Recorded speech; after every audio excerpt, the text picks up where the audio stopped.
This is it guys, at dahil ngayon winter na dito sa Macau. So ayan, magluto tayo ng tinulang manok pangpasabaw. So dahil nga winter at malamig na at holiday ngayon, so magluto tayo nito.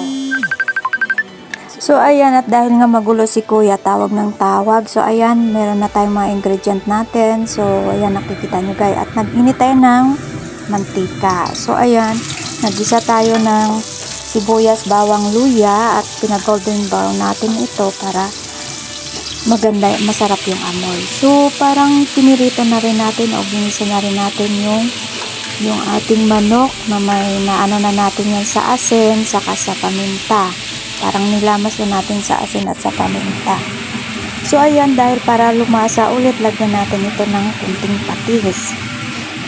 So at gisahin natin yan so ayan, ginisa na natin at hayaan na natin yung mag golden brown ng ating manok para mas lumasa pa at matanggal ang kanyang lansa.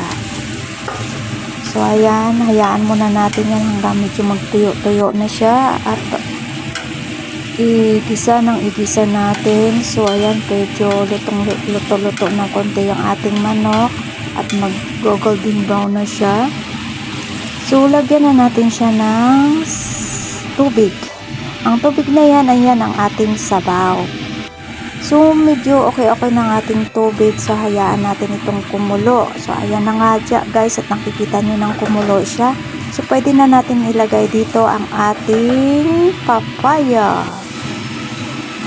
So ayan, at nilagay na natin ang ating papaya at ating itong halo-haluin. At hayaan natin itong pakuluan natin uli hanggang sa maluto siya. So takpan natin ang ating kawali at hayaan natin kumulo ang ating nilulutong manok saka yung papaya. So nilagyan natin ito ng chicken cube. So ayan, para maging mas malasa siya. So takpan natin at hayaan na natin uling kumulo. So ayan na guys, nakikita nyo kumukulo-kulo na ang ating nilutong manok with papaya. So ayan na siya at medyo luto na din ang ating papaya. So ilagay na natin ang ating dahong sili.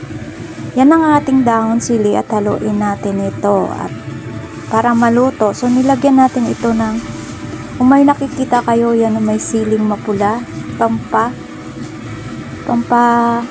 kulay lang naman.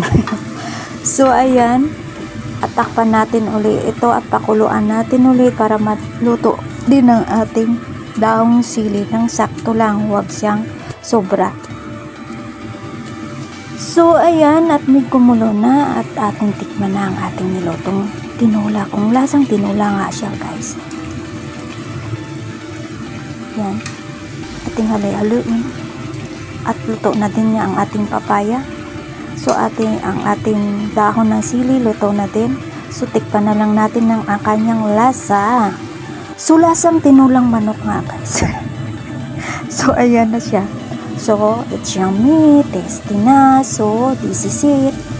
It's ready to serve na siya guys. Ihanda na natin ang ating mainit na kanin. So that's it. Yummy.